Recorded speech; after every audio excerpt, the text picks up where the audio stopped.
Sir আমাকে। এখন একটি প্রশ্ন হলো যে যখন পিতা মাতাকে আমরা কুরআন ও সহিহ হাদিসের কথা বলতে যাই তখন তারা অনেক সময় বাধা সৃষ্টি করে, এক্ষেত্রে আমাদের করণীয় কি? ধন্যবাদ আপনাকে। কোরআন হাদিসে কথা বলতে গেলে অনেক সময় পিতামাতা বাধা সৃষ্টি করেন, তো সেক্ষেত্রে সন্তানের করণীয় কি?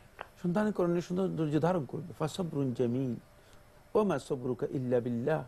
আল্লাহ রাব্বুল আলামিনের জন্য অবশ্যই আপনাকে ধৈর্য ধারণ করতে হবে। সুতরাং ধৈর্য ধারণ করেছেন নবীগণ, এই জন্য তাদেরকে উল আজম বলা হয়েছে, তারা সম্মানের মর্যাদা লাভ করতে পেরেছেন। সুতরাং ধৈর্য ধারণ করতে হবে এবং তাদেরকে মানে সুন্দরভাবে অত্যন্ত সৌজন্য আচরণের মাধ্যমে তাদেরকে বোঝানোর জন্য চেষ্টা করতে হবে।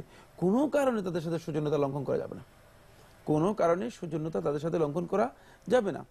আর যদি দেখেন যে না মানে এমন এক পর্যায়ে চলে গিয়েছে, তারা এক্সট্রিম পর্যায়ে চলে গিয়েছে, তাহলে আপনি নিরাপদভাবে মানে নিজেকে দূরে সরিয়ে নেবেন।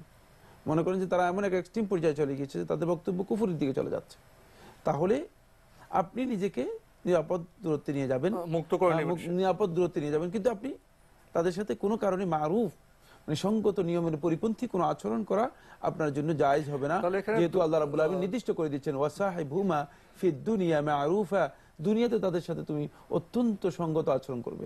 সুতরাং এই সঙ্গত আচরণের বাইরে যাওয়ার সুযোগ নেই। দেখেন, ধৈর্য অর্থ তিনি কোরআন হাদিসের আহ্বান পৌঁছাতে থাকবেন আর পিতামাতার সাথে সঙ্গত এবং সুন্দর আচরণ করবেন, এটাই তো ধৈর্য। জি, আমরা আরেকটি